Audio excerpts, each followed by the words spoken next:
Welcome. I'm Dr. Janice Sandoval, co-curator of the new Lowrider exhibition at the Petersen Automotive Museum in Los Angeles. The exhibit's titled Best in Low, Lowrider Icons of the Street and Show.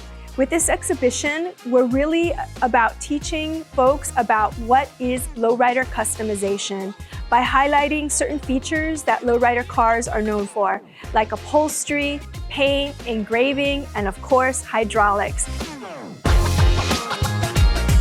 A perfect example of a lowrider that sort of covers all the features that we want to cover in this exhibit is Final Score. So a very important aspect of this exhibition is highlighting important people that build lowrider cars. And here we have Final Score, built by Chris Rourke. It won Lowrider of the Year 3 years in a row, 2015 to 2017, which is like the highlight of what every car wants to attain.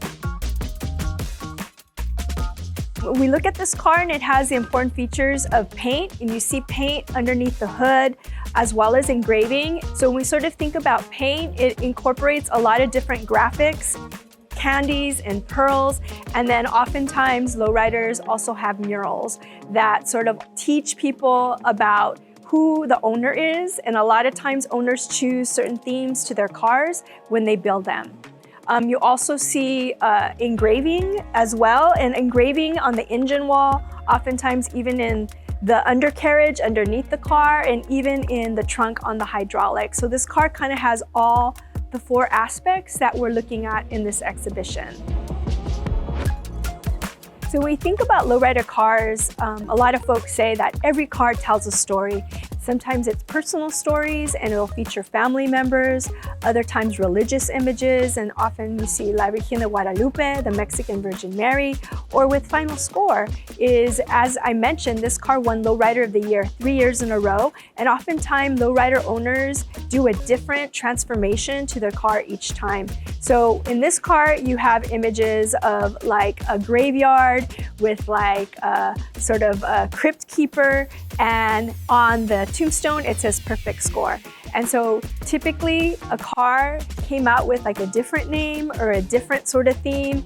And with this car, Final Score, the new image of this 1958 Chevy Impala. So it's really important to sort of think about the images in the car as intimately connected to the car owners and the builders and the story that they want to tell through their cars. So 1937 Buick, the Black Crow.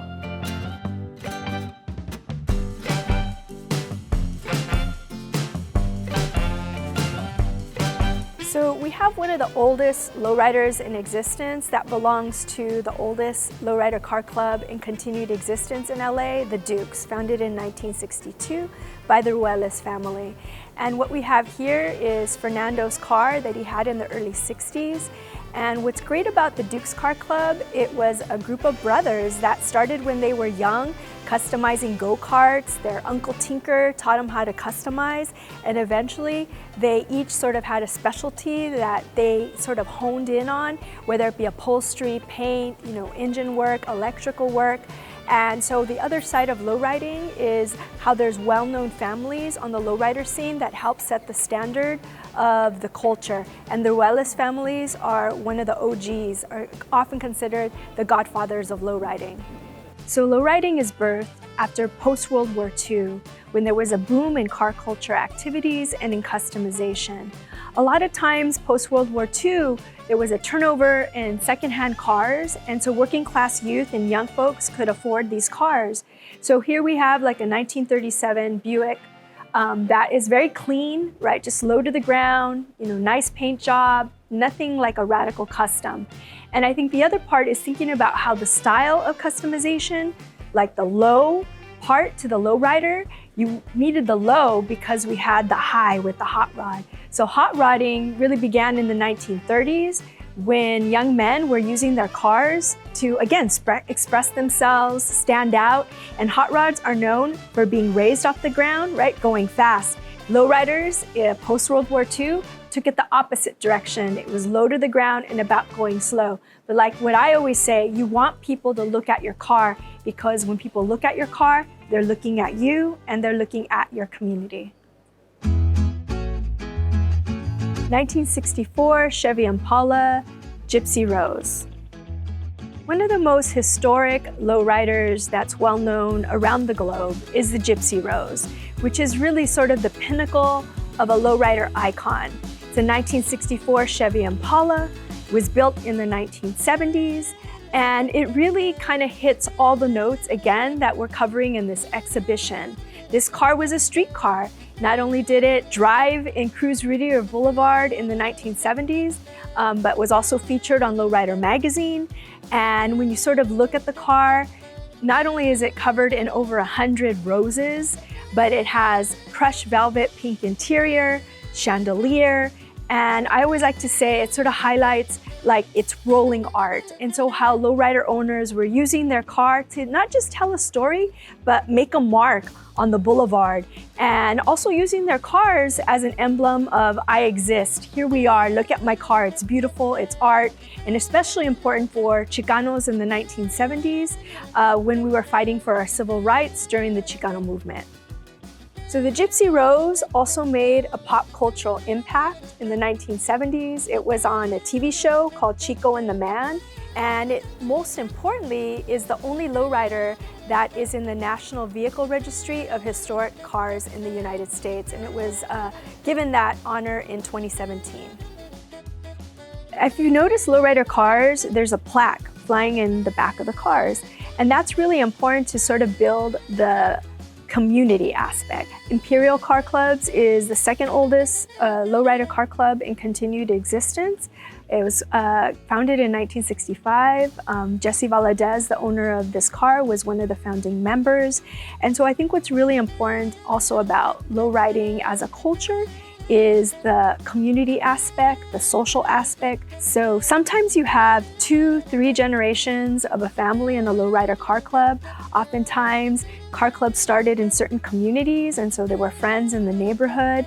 And so when we sort of think about lowriding, and when you talk to lowriders in particular, they talk about how lowriding is about family, it's about brotherhood, sisterhood, it's about pride and respect. And so having your plaque on your car also represents lowrider pride. 1958 Chevy Impala Dead Presidents. So Chevys in particular are the model of cars that are favored by lowriders. And one of the questions to ask is why? You know, you ask anybody and they'll have a different answer. But for a lot of years, the 1963 and 1964 were considered like the models for people to own and customize. And they're kind of considered the iconic models of cars, the 63, 64. And today you'll see a lot of different Chevy cars from like the Bombs, the cars from the 1930s and 1950s, to the Chevy Impala. But recent years, probably the model that people are building and taking to shows, and it's considered sort of the pinnacle, is the 1958 Chevy Impala. One aspect of lowrider customization are lowrider families. The D'Albas are well known for building award-winning lowriders, and Albert D'Alba Jr. Painted this car for his father, and you can see sort of all the intricate paint job from the pinstriping to the metallic paint to the clear coat. But the other side is people don't know is the craftsmanship, and people are learning these skills in the shops. And this car is a perfect example where Albert D'Alba Jr. learned from his father, who's another award-winning lowrider builder, Albert D'Alba. 1963 Chevy Impala El Rey. So we looked at the 1958 Chevy Impala from Albert D'Alba Jr., and now here's El Rey, 1963 Chevy Impala award-winning lowrider of the year 3 years in a row from the father. I love it because of the color. It sort of reminds me of a Mexican sarape, but it has all the areas that we're featuring in this exhibit, from the paint to the hydraulics, to the engraving, to the upholstery. El Rey, the inspiration was the Mexican charro song by Vicente Fernandez, El Rey. And so another aspect of the cars are bringing in sort of a bit of our Mexican culture and our pride. And also, again, representing the family and the build and the customization, because oftentimes families work together on their lowrider cars. And so to me, El Rey is just sort of the pinnacle of, yes, the modern lowrider, and also, again, it's iconic. So one of the fun parts of this exhibit is being able to look at the undercarriage of the lowrider cars, which are also art that are fantastically painted. You see engraving, chrome work, and when you come to the museum, you're going to see a lot of mirrors underneath the car that just not only add shine, but El Rey is a perfect example of how even the undercarriage is art.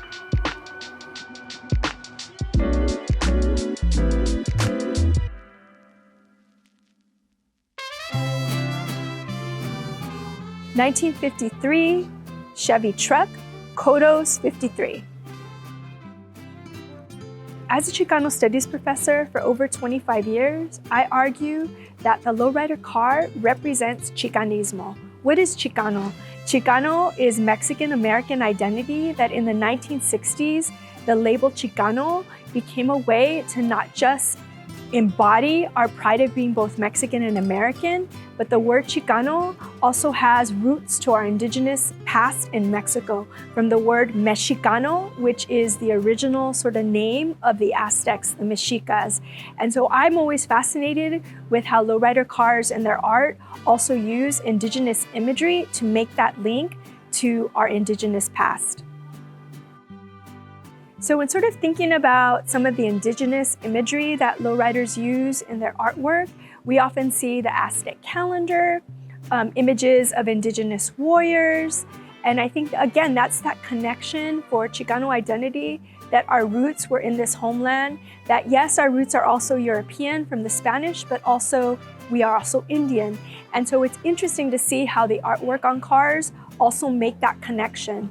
One of the things that we often see is the skulls, and Mexican skulls are very different than Halloween American skulls. The skull represents the connection between life and death, and we've learned a lot more about the meaning of Mexican skulls through Dia de los Muertos, where death is also a time of awakening, a time of celebration, and you often see that connection of life and death in a lot of indigenous artwork. And so when you sort of look at cars, again, as stories, it's interesting to think about how lowrider owners also continue to look back to our indigenous past and make those connections and use those messages to talk about the world that we're living in today. So I know there's so much to cover in this exhibition. Next time, we're going to focus more on engraving and hydraulics, but also looking at the spread of lowrider customization to things like bicycles, motorcycles, and even the spread of lowrider culture to other parts of the world, like Japan. Thank you for watching. I'm Dr. Denise Sandoval, Professor of Chicana and Chicano Studies. Stay tuned for part 2.